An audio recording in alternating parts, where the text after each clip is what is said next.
ഇന്നത്തെ എൻ്റെ വ്ളോഗിലേക്ക് എല്ലാവർക്കും സ്വാഗതം. അന്ന് ചമ്മന്തി ആയിട്ടാണ് വന്നിട്ടുള്ളത്. നല്ല കാശ്മീരി മുളക് ഇട്ടുള്ള ചമ്മന്തി, അടിപൊളി ടേസ്റ്റ്.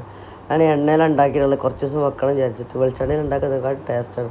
അത് നമുക്ക് 2 സ്പൂണ് ഉഴുന്ന് പരിപ്പ്, 1/4 സ്പൂണ് ഉലുവ, 1/4 സ്പൂണ് നല്ല ജീരകം, പിന്നെ പൊട്ടുകടല 2 ടേബിൾ സ്പൂൺ. എന്നിട്ട് ഇത് ഒരു കുടം വെളുത്തുള്ളി ഇതൊക്കെ ഇട്ട് നന്നായിട്ട് മൂപ്പിക്കുക. മൂത്ത് വരുമ്പോൾ പിന്നെ നമുക്ക് കാശ്മീരി ചില്ലി മുളക് ഇടല്ലോ.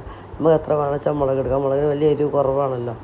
ആ മുളകെടുത്ത് നന്നായിട്ട് മൂത്ത് വരുമ്പോൾ ഒരു നെല്ലിക്കൻ്റെ അടുപ്പത്തുള്ള ഒരു പഴുത്തപ്പുള്ളി എടുത്തിട്ട് അതും ഇതിലേക്ക് ഇട്ട് കൊടുക്കുക. നന്നായിട്ട് മൂപ്പിച്ചെടുക്കുക.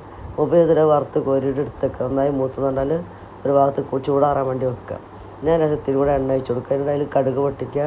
എന്നിട്ട് കറിവേപ്പില ഇട്ട് കൊടുക്കുക. എന്നാൽ പക്ഷേ അത് നല്ല മൂത്തുന്നുണ്ട് കഴിഞ്ഞാൽ കരിവേപ്പില കടുകും പൊട്ടിയെന്നുണ്ട് കഴിഞ്ഞാൽ പിന്നെ നമുക്ക് 1.5 സവാള 2 സവാള എടുത്തിരുന്നു. 2 സവാള നന്നാക്കി ചെറിയ ചെറിയ പൊടി ആക്കുക. എന്നതിന് ശേഷം അത് ഇതിലേക്ക് ഇട്ട് കൊടുക്കുക. ഉപ്പിട്ട് കൊടുക്കുക. നന്നായിട്ട് മൂപ്പിച്ചെടുക്കുക. ഉള്ളി നന്നായിട്ട് മൂത്ത് നന്നായി ചുവപ്പ് കളർ ആവാനായി കണ്ടാൽ പിന്നെ നമ്മൾ ഈ മിക്സിയിലിട്ടത് പൊടിച്ചെടുക്കുക. നമ്മൾ ആദ്യം വറുത്ത് വെച്ചിട്ടുണ്ടല്ലോ, എന്നിട്ട് ആ പൊടി ഇതിലേക്ക് ഇട്ട് കൊടുക്കുക.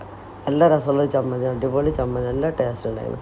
പിന്നെ ഉപ്പിട്ട് കൊടുക്കുക. ആവശ്യത്തിനുള്ള ഉപ്പ് കുറവുണ്ടെങ്കിൽ ഉപ്പിട്ട് കൊടുക്കുക. ഉപ്പ് നോക്കുക.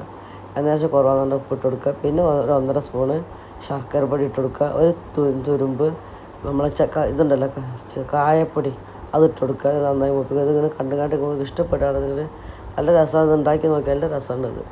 പിന്നെ സബ്സ്ക്രൈബ് ചെയ്യുക, ലൈക്ക് ചെയ്യുക, കമൻറ്റ്സ് അറിയിക്കുക. സബ്സ്ക്രൈബ് ചെയ്യാത്തവർ ചെയ്ത് സപ്പോർട്ട് ചെയ്യുക. ആരെങ്കിലൊക്കെ അയച്ചു കൊടുക്കുക കേട്ടോ.